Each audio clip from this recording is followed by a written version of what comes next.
morning and welcome to another episode of Hard Factor. It is Tuesday, July 23rd. Top stories for the day. I'm going to do one about escalating tensions between the U.S. and Iran. So that hasn't worked itself out yet? No. Shame. How high can they go? I think that they can get pretty high. Yeah, we'll talk about it. We'll get into it. Tension meter high. Yeah. And then Pat and Wes will take us through a news buffet of other headlines. Okay. Iran. It's been a couple of relatively quiet weeks in the Gulf of Hormuz. Just a drone shooting or a tanker incident here or there.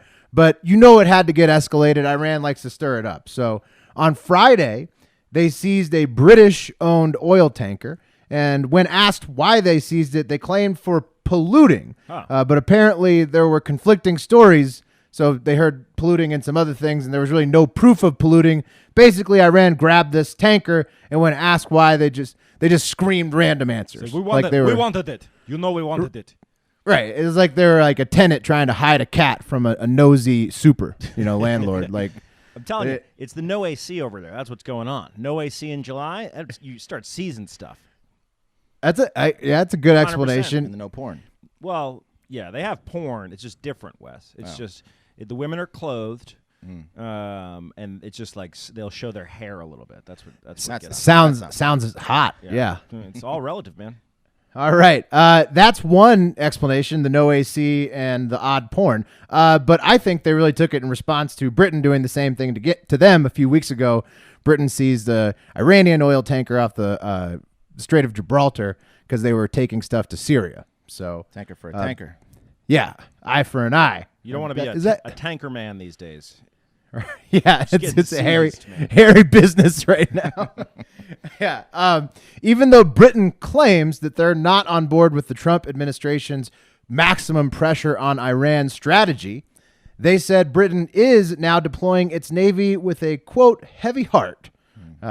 British Foreign Minister Jeremy Hunt said, because the focus of our diplomacy has been on de-escalating tensions in the hope that such changes would not be necessary. So basically, Britain is deploying their warships to Iran's face, but because they don't want to, it's okay. They're thoughtful about it. Yeah, this is like an analyze that when Robert De Niro is going to kill Billy Crystal because he thinks he told on him, and he's like, it's the code. I like you, but I got to kill you. Yeah, I wasn't going to. Right, exactly. I wasn't going to punch you in the face until my older brother told me to. Yeah, and I got to listen to him. I like you. Yeah, I like you. Got to do it. But he's my older brother. Yeah.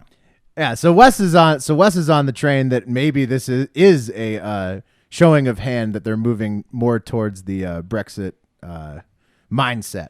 I don't know.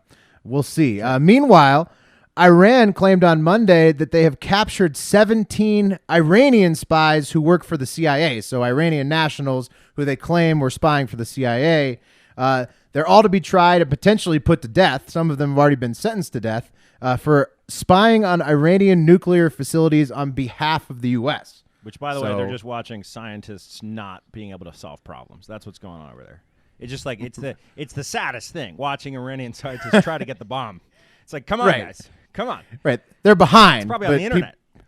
Yeah, but apparently people are being paid to watch or being coerced into watching by our government. President Trump immediately responded on Twitter saying, the report of Iran capturing CIA spies is totally false, zero truth, just more lies and propaganda like their shot-down drone put out by a religious regime that is badly failing and has no idea what to do. Their economy is dead and will get much worse. Iran is a total mess. So that's what Trump said on Twitter. Why do you think Trump capitalized badly and failing? Why do you think he capitalized those two words?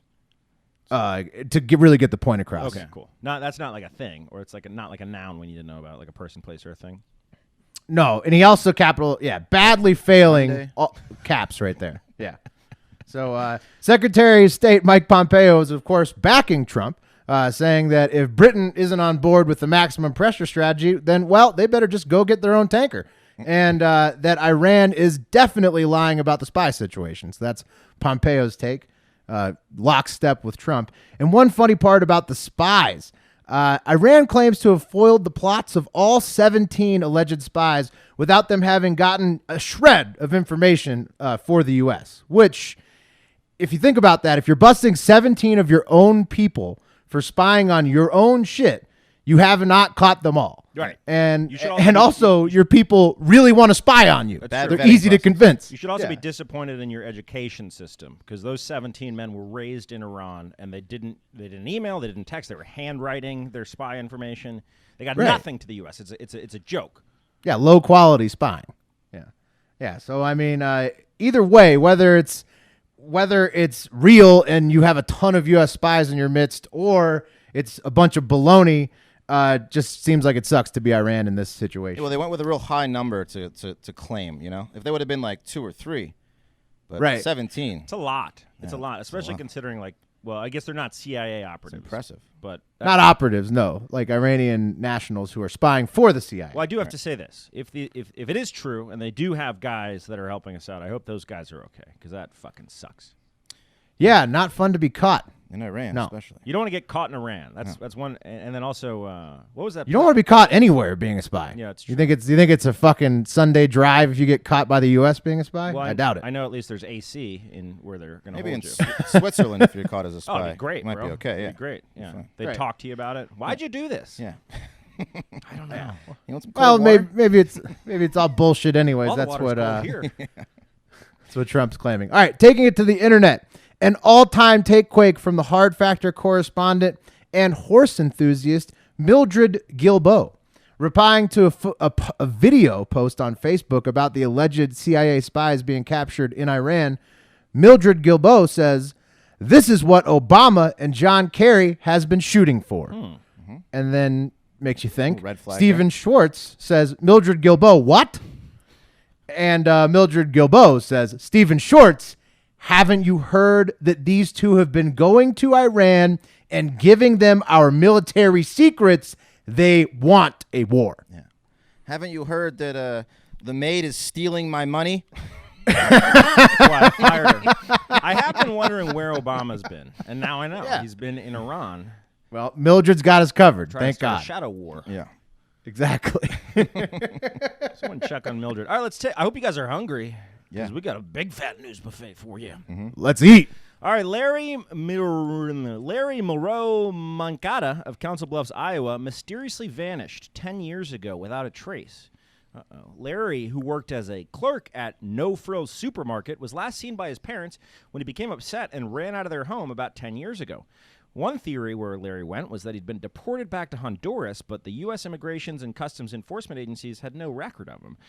And in January, workers were removing shelves and coolers from the former No Frills Supermarket, and wouldn't you know it, they found Larry. Oh, There he was. they found him. Yeah, investigators believe that This place is called No Frills. it's called the No Frills Supermarket. No Frills, and they had a dead body in their house for time. 10 years. Big time. Investigators believe Larry climbed on top of the coolers into a hidden employee nap spot where he fell into an 18-inch gap between the back of the cooler and a wall. Was he a flashlight? Police Captain Todd Wedham said that noise from the cooler's compressors may have concealed any attempts for him to call for help, but in no way, shape, or form does that address the smell of a decomposing body in the storage room of a supermarket for a decade. Yeah, no shit. The nap area is stinky.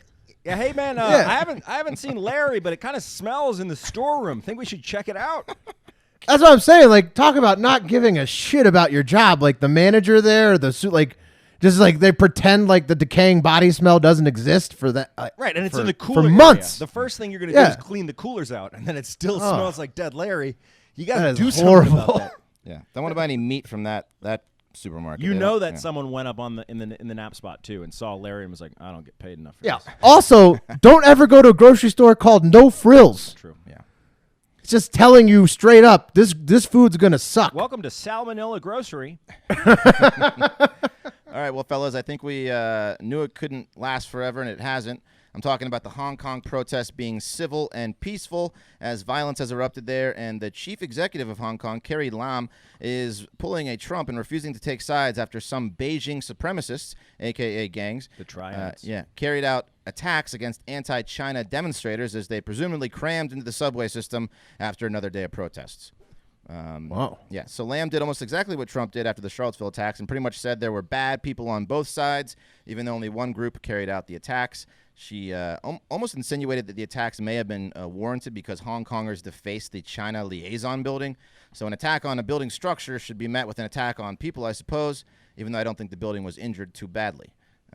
So in response to the building's defacement, gangs of men took to the subway carrying clubs and sticks and began attacking those they suspected of doing the vandalism, and they tried to defend themselves with umbrellas. It was yeah, I mean, when the protesters are putting an assault on the concrete by having too much weight, you know, from the weight of the protest, you really got to take a stand. I feel like. Well, I got two takes on this. A, you know, your protesters they just did a hard day of protest and they're trying to get home. Yeah. You know, it's a bummer. But then B, it's like I kind of side with the violent people here because they're really prideful about their buildings. You know what I mean? Like you're really unhappy that a defacement took place, and you're going to show them. Like these guys must be architecture enthusiasts. Well, it's a tough question, which is why President Trump, I believe, endorsed the way that China has handled it by claiming that all sides were to blame. Right? Shit. Is that you remember that guy correct? in the Charlottesville protest who like literally took his firearm out and fired 3 rounds and put his gun back in his holster and walked away? Remember that guy? No. That was fucking intense. Google that shit if you haven't seen it. The Department of Justice told Robert Mueller ahead of his testimony this week that essentially he isn't allowed to say anything outside of what's in his report. So why am I going? Why are you going? I don't know. The Justice Department is, quote, taking the position that anything outside the written pages of the report are things about which presidential privilege hasn't been waived. So Mueller stated that his congressional testimony would not go beyond what's contained in his report, which is essentially it's going to make Mueller's testimony the same thing as going to see your favorite author read his or her latest work at your favorite bookstore, except instead of being mildly entertained, it's going to make you want to commit suicide. So actually pretty much like seeing your favorite author read his or her latest works at your favorite bookstore. If you're me. Sorry, Dad. Yeah, I mean, could you imagine going to a Mueller book tour? That would be the worst. Could you, like, somebody drags you to the Mueller book tour? That's just Mueller. you're not going to hang out. You're not going to hang out with that person for years. I'm hoping to shake his hand and maybe get my report signed. Yeah, no, it's absolute bullshit. Essentially, the Dems are saying, well, they're trying to save face, and they're like, well, no, we could still really learn something from having Mueller read his 488-page report. What the Nadler's jazzed up about it, so you know. Yeah, I might go to like a Mueller like lighting fireworks show. That'd be about. What do you mean a lighting fireworks show? Like that'd be the only way the guy could be exciting. Like he was, him, like it's lighting over, him like lighting it's fireworks. I don't see how that would be exciting even. the investigation is done. I think it'd be funny. I think it'd be exciting. Fireworks are exciting. Doesn't really matter who's lighting them, I guess. The American people deserve it after the 3-year investigation or whatever it is. Yeah, so once again, the UFC light heavyweight champion and doing dumb shit champion, an utter nightmare for Dana White, John Jones, is in trouble again. So he's facing charges from an alleged incident that took place at an Albuquerque strip club in April where Jones allegedly harassed a strip club waitress, asking her for a lap dance. Hold on, that's reasonable. Maybe he was Right. confused. Strip club. Yeah. Yeah. The waitress refused, citing that she was in fact not a stripper, but a waitress. And eventually Jones, who thinks that any woman inside a strip club is a stripper, allegedly grabbed the waitress, pulled her on his lap, and kissed her neck. Maybe he thought she was playing hard to get. Like it was one of these themed restaurants, themed Right. strip clubs where the waitress Like it was just going to be a super expensive lap yeah, dance. she's like, no, you can't have this. Maybe she was flirty. I don't know. The woman also claims that Jones then approached her at the bar and put her in a very tight rear naked choke, which miraculously the woman escaped from. Just kidding. wow. Yeah, the woman said she did joke that Jones could put her in a choke, but she would not be able to put him in one because she was not tall enough. So maybe some flirting. So she likely knew that he was of his ability to do stupid things. He then slapped her in the pussy twice. Hold on. Oh, Hold on. shit. We got the logical next step. The logical next step: you're at a strip club. You ask a waitress for a lap dance. She says, "I'm not a stripper. I'm a waitress." Next thing you do, you approach her at the bar, and then obviously you put her in a chokehold. Yes. But then hold on, slapping her in the vagina. That's a Well, the bridge- chokehold didn't go as he bridge planned. too far. So Well, yeah. She said that he wasn't. So he slapped her in the pussy twice, and she said he was not allowed to slap her there unless he paid her $100. That's contradictory. That's contradictory. wait, for real? Yeah, maybe some flirting. Yeah, this is mixed messages. Yeah. I think he's out of trouble on that. Yeah. So sounds very fishy. I think the only place you're allowed to actually do that is in the champagne room, right? I don't Well, know. if you're famous. Yeah. So Well, right, but if he's in a strip club and one of the employees is telling him that there's services for money, yes, there was some flirting. it's Yeah, Maybe that's some- this sounds like he may not be in that. For big of anyone trouble. that doesn't know that we're joking, let's make this real clear. We're fucking joking. This guy should not have done this. Right. Yeah. Yes, I mean John Jones, given his history, not surprising that he made a questionable decision in a strip For club. any fucking idiot that gets on Twitter tomorrow and calls us sexist freaks, fuck off. It's a fucking joke, Yeah. asshole. You can't do this. to Right, women. but as much as Dana White wants this guy to fight in the UFC, I doubt this is going to be what takes him down. I mean, he's done worse things, it sounds like, than what he did there. Yeah, so Jones said he's definitely not in trouble, is out on bond, and faces petty misdemeanor charges, which could carry some jail time. The UFC and Dana White have not commented other than a bunch of head and hand sighs. Man. Slapping him. All right, the 4th edition of SpaceX Hyperloop pod competition is in the books, y'all, and Team Tum Hyperloop set a new speed record of 288 miles per hour. It's crazy, right? It's a little less crazy when you realize that the pod isn't big enough to even put a Thai boy inside, and it essentially goes as fast as a NASCAR. These are essentially slightly bigger and faster than the tube at CBS that sends your Adderall to your car. Team Tum Pods was forced to come to an emergency stop after it suffered visible damage as well. So there's that. Emperor Elon announced that the next year's tunnel will have a curve in it. Ooh. Oh, wow. Yeah, this is just like an extended tryout to be the first to die on the Mars colony. Oh, my God. Like So many that's nerds. what the Hyperloop contest Who's is. paying for these nerds? Like the Team Tum was like 40 people. All these young nerds. They just want a good Yeah. job from Elon. That's all they want. Yeah, that's It'd be good enough for him. Also saw the picture. They have a diversity problem, I got to say. No, Team Tum was very diverse. You're saying they're too Oh, really? diverse? You're saying they're too No. diverse? Will? The 'Cause it picture was a I lot of saw, ladies. the picture I saw of the celebration of the winning team, maybe. Oh, yeah. No, very diverse. Tons of brown dudes, tons of chicks. Really? Yeah. No, the picture I saw was all white. Yeah, maybe they were a little bit too diverse. You're right, Will. Interesting. All right, well, guys, we may have solved the tourist deaths in Puerto Rico, finally. Or at least this is becoming my theory after 19 people have died from alcohol tainted with methanol in Costa Rica. Wasn't it Dominican Republic? I'm sorry, was it? Yes, it Yes, was. okay. The DRP. It was Dominican You're right. Republic, You're and right. now No, the deaths in Puerto Rico came from us not giving them aid after a hurricane. Right, you're correct, Pat. right DRP, and then now Costa Rica. Different story. Rica. Puerto Rico, Rica. I was confused. It's confusing. Will. Yeah, it's very What confusing. do you do for a living? You host a news show. Kind of. Now, this alcohol was not homemade hooch, but actually brands of poorly yet legally produced booze. So since June 19th, 19 people, including 14 men and 5 women, have died from those brands: Guaro Montano, Guaro Gran Apache, Aguardiente Estrella, Aguardiente Barran Rojo, and a bunch of others. Hold on. Wes, Aguardiente. Wes, can you do that a little bit better? Aguardiente. No, from the top. Come on, I know you have a little bit of flavor. the very top? This is great. This is great. food for you. I'm not going to do it from the top, you fuck. Come on. Aguardiente. By the way, Guano aguardiente Montano. translate into English as firewater. Oh. So government officials have confiscated over 30,000 bottles of this absolute shit liquor, and has reported that sometimes liquor sellers dilute liquor products with methanol to increase profit margins and alcohol content, even if it might kill potential lifelong clients. Isn't methanol essentially rubbing alcohol? I don't know. I think it's like It sounds like it's close. Ethanol is rubbing You shouldn't alcohol. drink it. It's got the word meth in it. Is it ethanol? I thought ethanol was the corn gas. Yeah. Man, I don't know. I'm not good with chemicals. Anyways, this is why we were saying that you need to go with the uncracked bottle of the top shelf liquor in your room. Right. And not fuck around with this bullshit. But also, that would be kind of hard to do at like 3 a.m. at the swim up piano bar. You don't know what he's pouring So in your drink. methanol Yeah, exactly. is different than ethanol, which is considered to be drinking alcohol. So methanol is not drinking alcohol whatsoever. Not safe for It's consumption. not safe for consumption. Yeah, so it can cause abdominal pain, headache, lack of coordination, aka being drunk, and death. Yeah. So Yeah. might want to search some orders for the alcohols at those resorts in Dominican Republic. It says Puerto Rico here. It does, but I corrected myself because I'm fast on my feet. Dominican Republic and Costa Rica, because this is now Costa Rica, right? Right, but I'm talking about the resorts in Dominican Republic that this might be the cause as well. Oh, right. Gotcha. And that's going to do it for Hard Factor. We have some exciting partnerships and opportunities for you, our amazing listeners, coming up this week, so stay tuned for that. Follow us on Twitter and Instagram at Hard Factor News, and we will also be answering some listener questions on this Friday's episode. I believe they call that an AMA session. Am I right? The Redditors. No, I don't know if it's not a podcast. It's not an AMA. Whatever but it is, yeah. it's mail that you send and ask us questions. So DM us your questions on Instagram and Twitter, and we will get to the best and least offensive ones. And of course, most importantly, have yourselves a great fucking day.